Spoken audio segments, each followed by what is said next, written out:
हमारे बीच में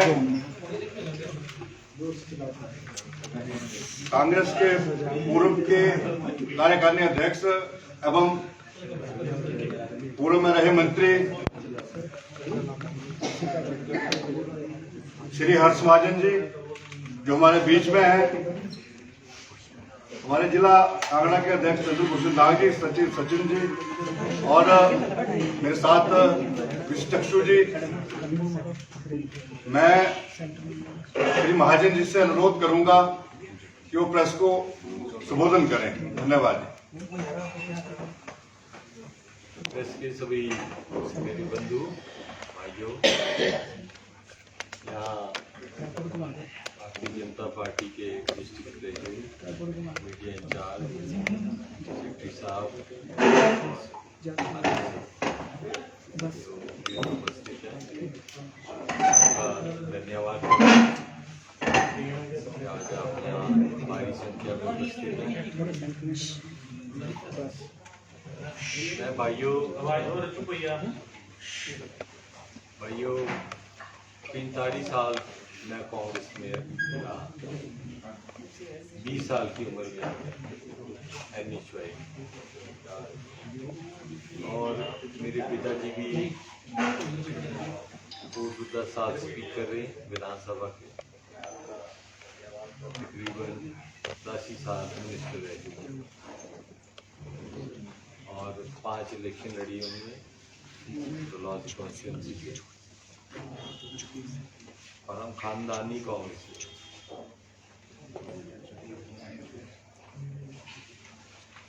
आज क्या परिस्थिति बनी कि मैं एक सीनियर मोस्ट वर्किंग प्रेसिडेंट था पार्टी का और वर्चुअल मैं ही संभालता था। मैं 3 दफा चंबा से इलेक्शन लड़ा, सारी तीनों जीती, मिनिस्टर भी रहा, CPS भी रहा, चीफ व्हिप भी रहा पार्टी का, और हिमाचल युवा कांग्रेस का मेरे को प्रेसिडेंट स्टेट का बनने का भी अवसर मिला है। और मैं लॉन्गेस्ट टेन्योर इन इंडिया 10 साल प्रेसिडेंट रहा। आज जो यहाँ कांग्रेस के MLA या और कई नेता जो MLA, ex-MLA, ex-मिनिस्टर रहे हैं, वो किसी टाइम मेरे ब्लॉक के प्रेसिडेंट थे, बहुत सारे, जैसे काकू था, अपने सुधीर जी थे, या जगजीवन पाल जी, अजय, ये सब कांगड़ा के बता रहा हूँ, जो सब मेरे खुद के बनाए हुए बोले। मेरा सौभाग्य था, मैंने बड़ा मेहनत की और पूरी 2009 के बाद, 2009 में जब मैं रिटायर हो गया था 2007 में, मैंने कहा मैंने इलेक्शन नहीं किया, तो 2009 में फिर वीरभद्र सिंह जी का मेरे को फोन आया कि मेरे को पार्लियामेंट्री इलेक्शन लड़नी है। भारतीय जनता पार्टी में नहीं आई थी 2008 में, और मैं तभी लड़ूंगा अगर आप मेरी इंचार्ज बनो। मैंने कहा सर मैं तो रिटायर हो गया हूँ, मैंने पॉलिटिक्स नहीं करनी और बहुत हो गया, बल्कि परिस्थितियाँ भी ऐसी थी कुछ जिसमें मैं व्यस्त हो गया। तो खैर वो और उनकी धर्मपत्नी ने मेरे पे जोर लगाया और मैं 2009 में इलेक्शन लड़ा और इलेक्शन उनको लड़ाया और कामयाब इलेक्शन लड़ा। बड़ा टफ मुकाबला था। 2008 में धूमल जी नए आए थे, और उसके बाद 2012 का इलेक्शन लड़ाया मैंने, 2018 का इलेक्शन लड़ाया स्टेट का।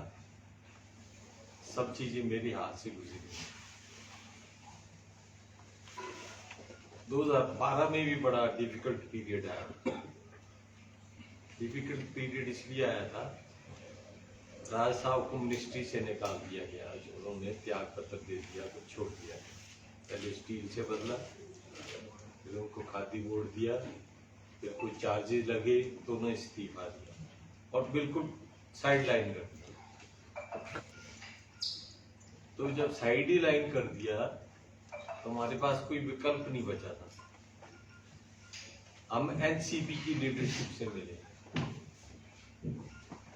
एनसीपी की लीडरशिप से मिले, शरद पवार जी से, प्रफुल्ल पटेल से, और हमने कहा कि हम आप अपनी पार्टी फॉर्म करें। श्री वीरभद्र सिंह जी, उनके परिवार में और सबने, वो लेटर मेरे पास आज भी पड़ी है जिससे सब एमएलए एक्सएमएलओ के साइन हुए। तो हमने पार्टी बदलने का फैसला किया। फिर रात को 1:30 बजे अहमद पटेल जी उनके घर आए और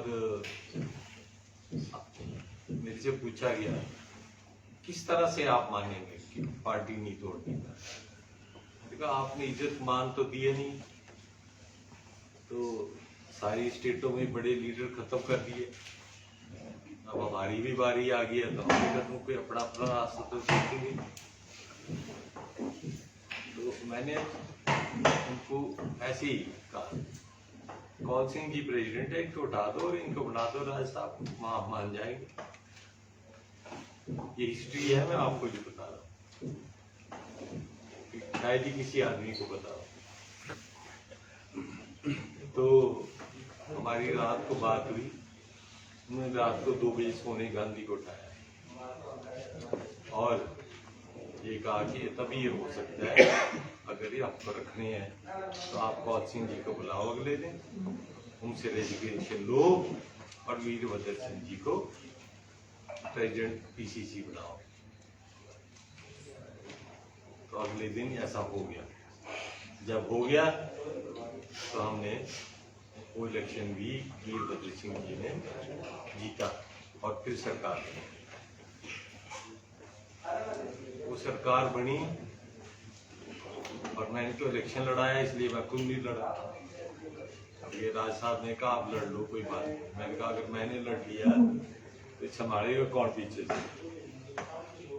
हमने लड़ी और जीती और सरकार चलाई और बड़ी अच्छी सरकार चली और मेरे को चेयरमैन बनाया गया कोऑपरेटिव बैंक्स का, और वो तो एक ओहदा था पर लेकिन काम मेरा था वीरभद्र सिंह जी को असिस्ट करना। और मेरे भी वो बच्चों की तरह प्यार करते थे और हमने भी उनको पूरा प्यार दिया, लॉयल्टी दी, सिंसियरिटी दी और सब कुछ। बहुत जो हमने मंत्री बनाए उस टाइम, बहुत मंत्रियों ने हमारे साथ धोखा भी किया बाद में इलेक्शन के दिन, और फोन उठाना भी बंद कर दिया। चलो कोई बात नहीं, 2018 की इलेक्शन हुई, बीजेपी आ गई और राज साहब का देहांत हो गया। राज साहब का देहांत हो गया तो मेरे को सारा काम इन्होंने दे दिया इस चीज का कि फिर आप यही सवाल, कांग्रेस हिमाचल वाज और वीरभद्र सिंह, उनकी डेथ के बाद खत्म हो गई। कांग्रेस इज वीरभद्र, वीरभद्र इज कांग्रेस, ऐसे था ये हाल है। क्योंकि मैंने देखा 2012 में कैसे सबने साइन कर दिया, वो लेटर मेरे पास आज भी है। जब ये राज साहब की डेथ होगी और ये अब दूसरी इलेक्शन आ गई तो एक लड़ाई शुरू होगी आपस में, भयंकर लड़ाई, गाली गलौज से लेकर षड्यंत्र एक दूसरे के खिलाफ, बीजेपी के खिलाफ नहीं, अपने खिलाफ, और मेरे नाक के नीचे हो रहा था सब। सारा संगठन टूट गया। 500 आदमी की प्रदेश कार्यकारिणी बढ़ा दी गई। प्रदेश में कार्यकारिणी ज्यादा और वर्कर कम। और कैसे बनी? कोई सुखुजी ने दिए नाम, कोई अग्निहोत्री जी ने नाम दिए, कोई टीका साहब ने दिए, कुछ रानी साहब ने दिए, और कई नाम तो ऐसे जिनको मैं भी नहीं जानता, उनका ड्रेस भी नहीं पता। तो जिसको 45 साल का आदमी नहीं जानता, 45 वर्ष का आदमी जिसने कार्य में काम किया हो, कैसे होगा? कैडर की तो मेरे को पहचान है, सारे कैडर मैंने ही बनाया हो, चाहे धर्मशाला की बात करो चाहे किन्नौर की बात करो। लेकिन जब मेरे नाक के नीचे इतना कुछ हो रहा है, टिकटों की बात आ गई, अपने चेतों को टिकट देने लगे कि मेरे चेता चाहे हारे चाहे जीते, पर इसी को टिकट देना। सर्वे भी हुए 3, आज भी मेरे पास सर्वे मिली है, और जिसका रेड भी आ रहा है ना कि ये नहीं जीत सकता, उसको भी टिकट देना। तो मैंने इनसे कहा कि जहां रेड आ रहा है वहां तो किसी नौजवान को ले आया, इस बार ही नहीं जीतेगा तो अगली बार जीत जाएगा। तो इसके अलावा पैसा चलने लग पड़ा, sale of post and sale of ticket, Delhi से लेके नीचे तक। मैं तो नाम भी बता सकता हूँ जिन्होंने दिया जिन्होंने लिया, लेकिन शोभा नहीं देता इस चीज की। कभी जरूरत पड़ी तो बता भी दूंगा, कोई ऐसी बड़ी बात नहीं। सर आरोप लगा रहे हैं तो तथ्य भी बता ही दीजिए फिर। बता रहा हूँ ना, नाम बता दीजिए। क्यों बताऊँ नाम? एक कोई अच्छा अपने उसकी मान की बात होती है, तो मेरे को पता है। तो कुछ नैतिकता के दौर पे रखना पड़ता है, कभी जरूरत पड़ के बताएगा, कभी ना, भगवान ऐसी नौबत ना लाए। तो जरूरत आपको पड़ेगी, जनता को पड़ेगी, कब जो है आप नाम दे। बात ऐसे है ना, जिन्होंने दिया वो नहीं जीत सकते, इसलिए ऐसी बात आने के सवाल नहीं होता है। सर आरोप तो आप पे भी लग रहे हैं, अगर बात की जाए तो आपको भी काफी आरोप लग रहे हैं। लगे तो लगाओ, क्या रोक रहा है बताओ। जिस तरह से आपने जो भाजपा ज्वाइन की है, जब कांग्रेस पार्टी आपको अच्छे होते भी थी, अच्छी फैसिलिटी दे रही थी, आप कुछ चल रहे थे, उसके बाद आपने जब कांग्रेस पार्टी में कमजोर होगी उस वक्त बता रहा हूँ ना, अभी बताऊंगा आपको क्यों जो है। फिर बात खत्म करने को ले लो। हाँ, मेरी बात खत्म करने दो, आप फिर क्वेश्चन पूछो। जब संगठन छिन्न भिन्न हो जाए ना, और संगठन में जो काम के लोग हैं उनको दिया ना जाए मान सम्मान, तो ठेस पहुंचती है। तो पहले मैंने सोचा कि क्यों ना रिटायर होके आप घर बैठे, ऐसा किया। तो फिर कर लिए मैंने बात कि रिटायर होते हैं, अपनी पोस्ट छोड़ते हैं और अपने घर बैठते हैं। हमारी भी भगवान की दया से किसी चीज की कमी नहीं, अपना बिजनेस है, अपना खा रहे हैं, अपना कमा रहे हैं। फिर मेरे लोगों से बात हुई आपस में, मेरे साथ बहुत सारे जुड़े हुए थे कैडर के आदमी, आज भी जुड़े हुए हैं, आज भी मेरे को फोन करते हैं। तो उन्होंने कहा भाई साहब बात ऐसी है, आपने तो राजनीति कर दी, आप मिनिस्टर भी रह चुके, आप वो भी रह चुके, हम कहाँ जाएंगे? आप ये बताओ कि हमारे को रास्ता तो बताओ, इन लोगों ने तो अब छिन्न हो गया, आप कहाँ जाओगे? तब मेरी बातचीत जो है, क्योंकि नड्डा जी, मैं मिनिस्टर था, वो एमएलए थे, वो मिनिस्टर थे तो मैं एमएलए था, 10 साल हमने इकट्ठे काम किया, हम एक ही प्रदेश में। और जो थोड़ी बहुत मेरे को किसी ने अप्रोच की, इनमें से बोला नड्डा जी बात करना चाहते हैं, और ऐसे आप आओ। तो मैंने जो भी किया वो इसलिए किया कि भाई चलो, मेरे को पोस्ट तो मैं लेता नहीं, कोई इलेक्शन की टिकट मेरे को देते हैं, मैं करता नहीं, बीजेपी भी देती है, कांग्रेस भी देती है। मैंने कहा मैंने यहाँ पे इलेक्टोरल पॉलिटिक्स छोड़ दी है। यहाँ 80-80 साल के बुड्ढों को टिकट मिल रही है हमारे संगठन में। तो यार अभी आप नौजवान के भी 50-50 साल हो गए। अब हमारी यूथ कांग्रेस के प्रेसिडेंट को टिकट नहीं दी, उसके जो हमारा यूथ कांग्रेस का वर्किंग प्रेसिडेंट था उसको टिकट नहीं दी, किसी भी यूथ के लड़के को टिकट नहीं मिली। तो मैंने कहा जहां भाई आप 80-80 साल के लड़ा रहे हो वहां तो इनको दे दो, इनके संगठन के प्रेसिडेंट को नहीं देनी तो किसी को दे दो। मेरी बहस हुई, शुक्ला जी से बहस हुई, मैं डरता थोड़ा किसी से। तो अपना दामन साहब हो तो कोई डरने की जरूरत नहीं है किसी से। तो मैंने कहा कि भाई आप नहीं, ये तो 80 साल का दिग्विजय जीत जाएगा। यार वो खुद कह रहे हैं 75 साल से ऊपर, खुद अपनी अनाउंसमेंट कर रहे हैं कि हम 75 साल के बाद नहीं लड़ेंगे। 80 साल के हो गए अब कह रहे लड़ेंगे, 83 साल के हो गए अब कह रहे लड़ेंगे। तो जो नौजवान नई सोच हमारी पार्टी में कहाँ जाएगी। मैं फिर दिल्ली गया, नड्डा जी से मिला और बातचीत की। मैंने देखा उनके संगठन का काम जो है ना वो किस ढंग से चल रहा है। 6 दिन रहा मैं वहां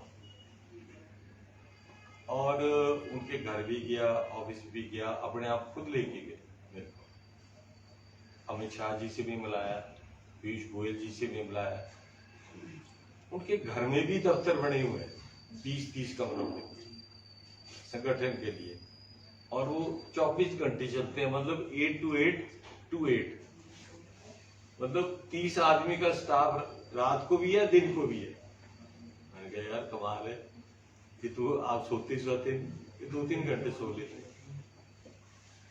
तो मैंने देखा तभी इस पार्टी में, देश जो चला रही है पार्टी, जो देश में सारी कांग्रेस खत्म करा रही है पार्टी, तो इसमें हमारे को तो 3-3 महीने लग जाते हैं सोनिया गांधी से टाइम लेने, कभी मिले ना मिले।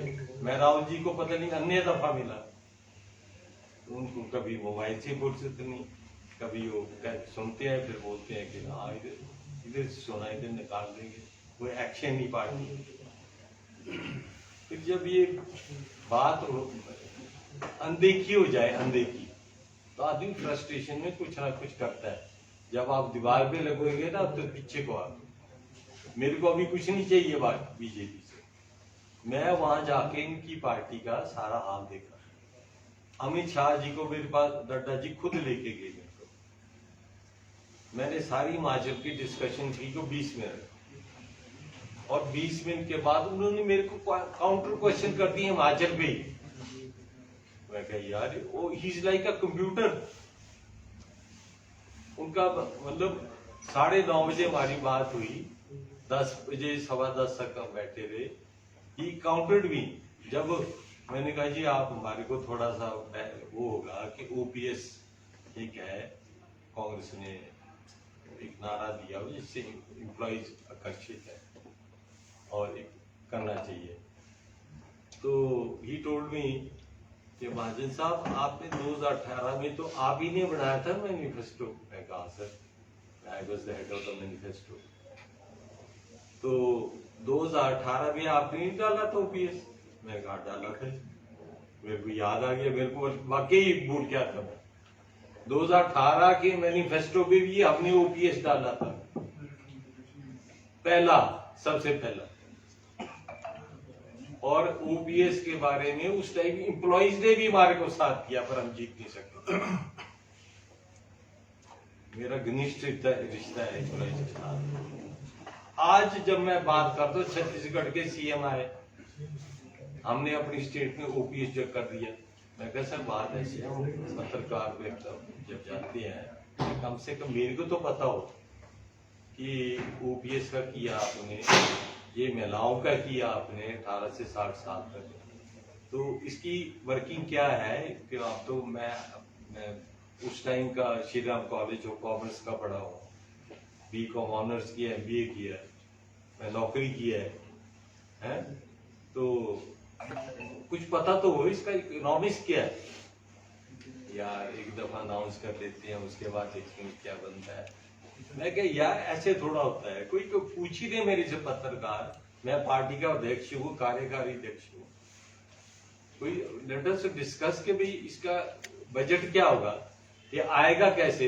हिमाचल स्टेट ऐसी है जिसमें अपने रिसोर्सेज नहीं है, छत्तीसगढ़ राजस्थान माइनिंग है, वहां की अपनी इंडस्ट्री है, वहां भी अभी लागू नहीं, अनाउंसमेंट तो कर दी गई पर लागू तो नहीं हुई।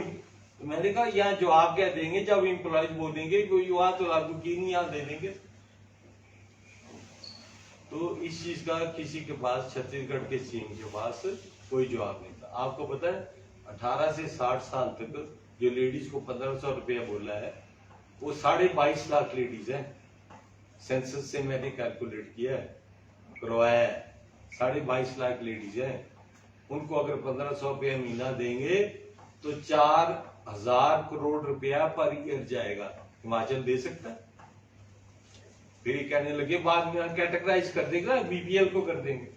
मैं तो बोलूं ना बीपीएल को कर देंगे, आप भ्रम में क्यों रख रहे हैं? आजकल के नौजवान का सोशल मीडिया है, आपको रीजनिंग तो देनी पड़ेगी। क्या पहले बोल के चलो कोई बीपीएल को दे देंगे, बात खत्म, बात छोड़ दो, जो नॉन एम्प्लॉयड है उनको दे देंगे। तो ऐसे मतलब हवा में बातें थोड़ा होती हैं। तो ये सारी बातें अमित शाह जी ने मेरे को कहा और मैं जब उनकी वर्किंग देख के सारा मैं इम्प्रेस हुआ कि हमारे तो यार, आपको सच बताओ, मैं ऑफिस में बैठता हूँ, कांग्रेस ऑफिस में कोई नहीं बैठता, क्योंकि कंट्रोल वॉर रूम मेरे को रिपोर्ट करता था। जो मीडिया है मेरे को, सवेरे हमारी 11 बजे मीटिंग होती थी, तो वहां तो कोई सिस्टम ही नहीं था। वहां ऐसे हवा में बातें की और हवा में चालू कर दिया। हमारी इतनी फाइटिंग बढ़ गई है कि कांग्रेस ऑफिस में सुक्खू ने जोर लगा दिया मेरे को कमरा मिल जाए, नहीं दिया, कोई कमरा नहीं है। मुकेश जी की फटी तो लगा दी एक कमरे में प्रतिभा सिंह जी के साथ, सुक्खू जी को कई कमरा नहीं लेने दिया तो नहीं लेने दिया। ही वाज कैंपेन चेयरमैन, ऐसी बात होगी। मतलब इतनी घटियापन और इतना, they are not concentrating on me, they are concentrating on each other, उस पे चलेगा। तो ये कौन सहेगा? अब मैं नहीं आज जाता ना, मैं छोड़ दी मैंने कांग्रेस पार्टी। आज हमारे ऑफिस में मेरे को 3 दिन पहले ऑफिस सेक्रेटरी फोन कर रहा था, सर अब कुत्ता भी नहीं आता, वहां पता ही नहीं लगता कि इलेक्शन हो रही है, ये हाल हो गया है। आप जो वहां के पत्रकार, आपके बंधु, उनसे पूछना क्या होता है। टिकटों के मामले में ये भाई मैंने कहा यार ये क्या है, ये आप जिनके सर्वे भी रेट आ रहे आप उनको भी दे रहे, और भाई साहब भी कुलदीप कुमार भी जीत जाएगा, ये वो भी जीत जाएगा, ये वो भी जीत। वो मैं कि यार सर्वे कराएगा एक को 50 लाख खर्च किया आपने, जो पार्टी के पैसे आता है, जो कंट्रीब्यूशन देता है वो अपने आप ही जेब में चली जाती, पार्टी के लिए, एम्प्लॉइज के लिए भी पैसा नहीं। तो ये हमारा डिसिप्लिन। तो अच्छा कि मैंने देखा कि कांग्रेस क्या है, मैं आपको बताऊं, मैं तो दिल्ली में कोई ऐसी कमेटी नहीं है आईसीसी की जिसमें मैं मेंबर नहीं। अब राहुल जी वहां जा रहे हैं, तो वहां जा रहे हैं, भारत जोड़ो यात्रा या कांग्रेस छोड़ो यात्रा हो रही है। कोई आज कोई छोड़ गया, कल कोई छोड़ गया। राजस्थान में क्या हुआ? राजस्थान में बड़ी बढ़ाई कांग्रेस को बलूर ने ऐसी चपेट मारी है कि हमारे गाल अभी तक लाल है। पीसी कोई कांग्रेस प्रेसिडेंट बनने को तैयार नहीं है, वो गड़के को बना दिया बस 80 साल के बुजुर्ग को, उसके जाने पैर ही आधे लगा सकते हैं और तो कुछ नहीं कर सकते। ना वो इंग्लिश बोलते, ना हिंदी बोलते, ना कुछ बोलते, ना हमने कभी देखे हुए। मेरे को भी ताड़ी सा आप बोला भी खड़के जाने और उसी कांग्रेस जाने, हमारा परिवार तो लग गया, हमारे को मत छेड़ो। सोनिया जी और प्रियंका जी अभी शिमला आई हुई थी, यहाँ इलेक्शन लगी हुई है, कोई आदमी नहीं मिल सकता। ये है कांग्रेस की हालत स्टेट में और देश में। कांग्रेस किस स्टेटों में रहेगी? 2, एक राजस्थान, एक छत्तीसगढ़। राजस्थान में भी खत्म है क्योंकि गहलोत जी अपने पार्टी बना रहे हैं, रीजनल पार्टी बना रहे हैं। पायलट जी बीजेपी में जाएंगे। रहेगी छत्तीसगढ़, अगले इलेक्शन में उठ जाएगी।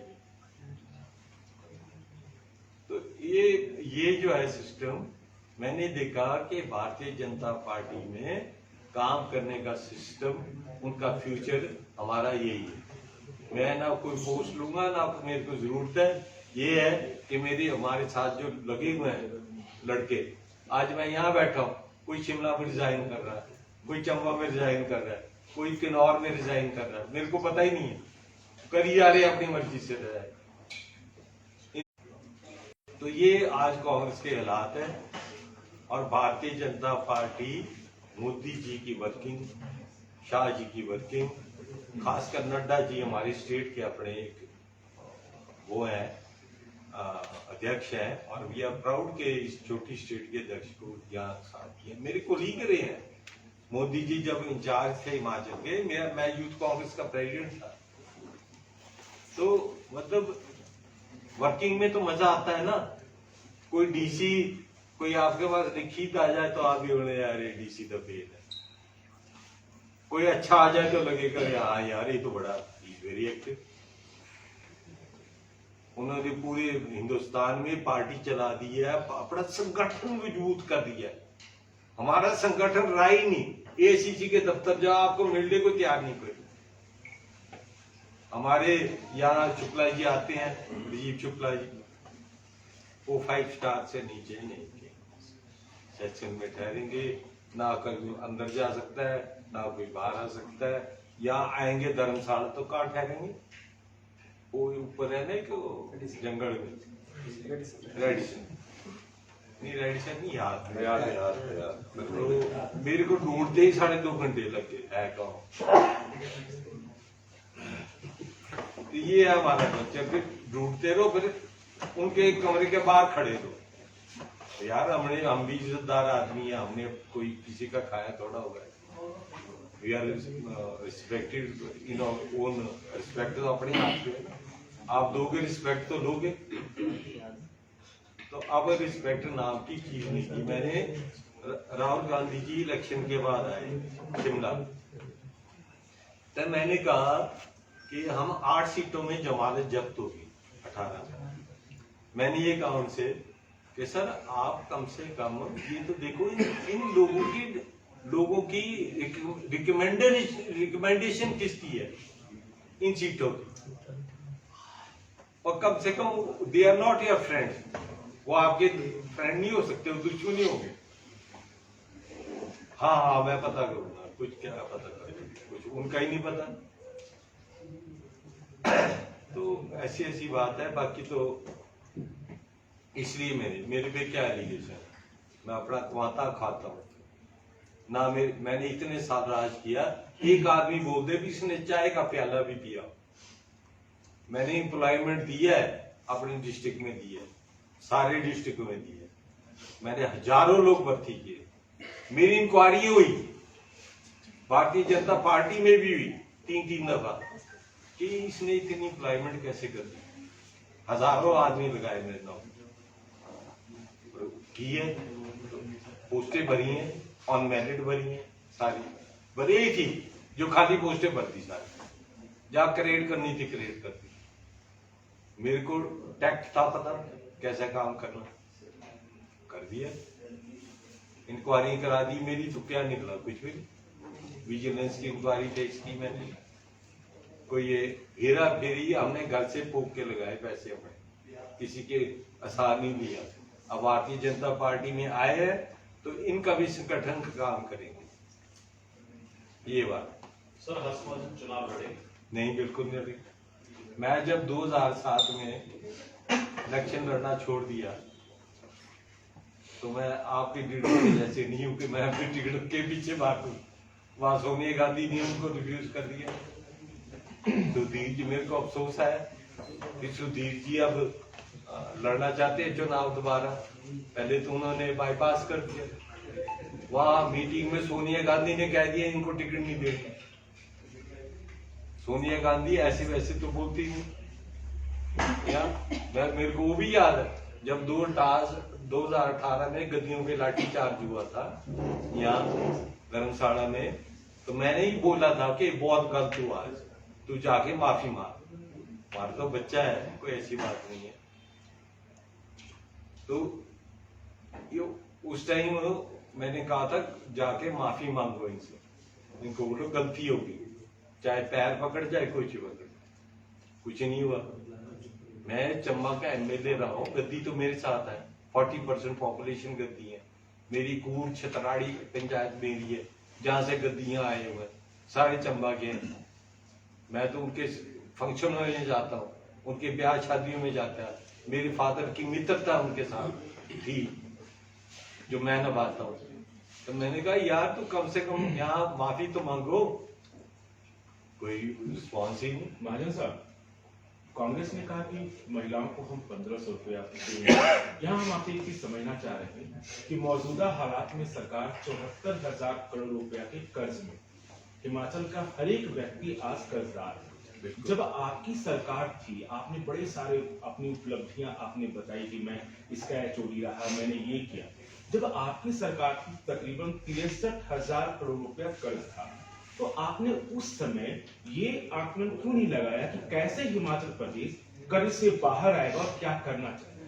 भाई सुनो, बात ये है कि कोई सरकार जो कर्ज लेती है ना, उससे घबराती नहीं, ये सोचती नहीं कि वापस भी करना। आज कर्ज कितना हो गया, आज तो है किसी तरह कोई रेवेन्यू आएगा, कहीं से काउंटर बैलेंस करेंगे सरकार से, एक कोई आएगी सब्सिडी, कोई आएगा वो गवर्नमेंट ऑफ इंडिया का पैसा, उससे बैलेंस हो जाए। और अदरवाइज इसका कोई सोल्यूशन इस वक्त कोई भी राज्य हिंदुस्तान में बगैर कर्ज के नहीं है। You can't tell me any state in India, इतनी बड़ी रिच स्टेट है साउथ इंडिया में, वो भी कर्ज में डूबी है। इसलिए कि हमारे कंट्री में 70% गरीब लोग हैं जिनको खाना नसीब नहीं होता। इतनी बड़ी पॉपुलेशन में इसके लिए बैलेंस करना हमारे को सोशल सर्विस देनी ही पड़ेगी। एक चीज और समझना चाहेंगे सर कि इतना लंबा वक्त आपको क्यों लगा समझने में कि कांग्रेस में अब आपकी इज्जत नहीं रही, और ये कैसे सेटिस्फाइड आप हो पाएंगे कि भाजपा में जब तक वीरभद्र सिंह था, हर आदमी की पहचान थी, हर आदमी की इज्जत थी, वो आदमी जानता था। उसकी डेथ के बाद छिन्न भिन्न हो गया। तो भाजपा में अब इज्जत मिलेगी, इसकी क्या गारंटी है सर? क्या मिली? भाजपा में आपको ऐसी इज्जत मिलेगी, इस बात की गारंटी क्या है? मैं देख के नहीं आया, मेरे को सोनिया गांधी तो मिलती नहीं थी हमारे अपने अध्यक्ष को। वहां अध्यक्ष को बैठा के कोई पीयूष गोयल जी से मिला रहा है, कोई अमित शाह जी से मिला रहा हो, मेरे को वहां मोदी जी के स्टेज पे बैठा दिया। कोई बैठ के देखिए और कोई कांग्रेस के और लोग भी आएंगे, बिल्कुल आएंगे, बहुत लोग आएंगे। अभी टिकट की वेट कर रहे हैं, बहुत लोग इन टच है मेरे साथ, पर मैं उनको कह रहा हूँ अनकंडीशनल आना। सर कांग्रेस का फ्यूचर किस तरह देखते हैं आप? तो काफी एक्सपीरियंस है। कांग्रेस 2024 में वाकई मोदी जी का और शाह जी का ड्रीम है ना, भारत मुक्त हो जाएगी बिल्कुल। और कोई पार्टी आ सकती है सर, इसी डर से तो भाजपा ज्वाइन नहीं कर लिया। मेरे को क्या है यार, मेरी उम्र क्या है, एक डर होता है हमें किस चीज का डर? पॉलिटिकल देख कर। हमारे को कोई डर नहीं किसी से, हम कहीं भी जाए। मैं वो व्यक्ति हूँ जिसपे कोई आंचल नहीं लगा सकता। ऐसी बात जैसे विजय सिंह मलकोटिया है, उन्होंने तो पोल खोल दिए कल सारों के, परसों भी सारों के। मैं उनकी रिस्पेक्ट करता हूँ। He sort of honour from NDA कि मेजर साहब जो बोलते हैं सच बोलते हैं, करे कोई कटाक्ष करके देखे कोई। भाजपा लाने मेजर साहब को भाजपा में शामिल करने हुए प्लान। ये तो भाजपा वाले जा रहे हैं, मैं तो इनके कार्यकर्ता हूँ। सर अभी भी आप कांग्रेस में है क्या? नहीं है। भाजपा वाले जाने का मतलब क्या? मतलब ये मेरी ये जो दायरे में नहीं है, मैं नहीं हूँ इस दायरे में, ये इनकी लीडरशिप करेगी। जो लीडरशिप करेगी वो हमारे को मान्य है। सर, आज आप क्या लगाए कि किस ओहदे पर जो है वे भाजपा ने आपको बिठाया है? क्या एज ए प्रवक्ता आप भाजपा के ये पत्रकार वार्ता कर रहे हैं? किस नहीं, मैं तो भाजपा में आया हूँ और नए कार्यकर्ता के रूप में पत्रकारिता आज ये प्रेस कॉन्फ्रेंस कर रहा हूँ। सर, आने वाले समय में अगर आपको भाजपा में इज्जत नहीं मिलती है रिटायर हो जाएंगे तो फिर क्या आप फिर बीजेपी के खिलाफ भी ऐसी प्रेस कॉन्फ्रेंस करोगे? सवाल ही नहीं उठता। हम ऐसे आदमी नहीं तो फिर है, कांग्रेस किसी से भी पूछ लो प्रदेश फिर में। कांग्रेस के खिलाफ क्यों कर रहे हो? इसलिए कर रहा हूँ कि इतनी देर से क्या बोल रहा हूँ। मैं ये कह रहा हूँ सर, कांग्रेस में आपको मान इज्जत कांग्रेस में खत्म है भाई साहब, कांग्रेस में इज्जत मान क्या, मेरे नाक के नीचे करप्शन हो रही मैं देख सकता हूँ। तो आप अगर कल देखते हो कि बीजेपी में भी ऐसे क्रम मेरे को इससे बड़ी इज्जत मान क्या कि नहीं तो कार्यकारी दे दिया, नीचे कुछ भी नहीं। अगर आपको दिखता है कि बीजेपी में भी करप्शन हो रही है दिखता है, तो फिर आप ऐसे करोगे बीजेपी के खिलाफ प्रेस कॉन्फ्रेंस या नहीं करोगे? अगर कुछ करप्शन की बात हुई तो करूंगा, क्यों नहीं करूंगा। थैंक यू वेरी मच, सबका बहुत बहुत धन्यवाद हमारे साथ चाहे।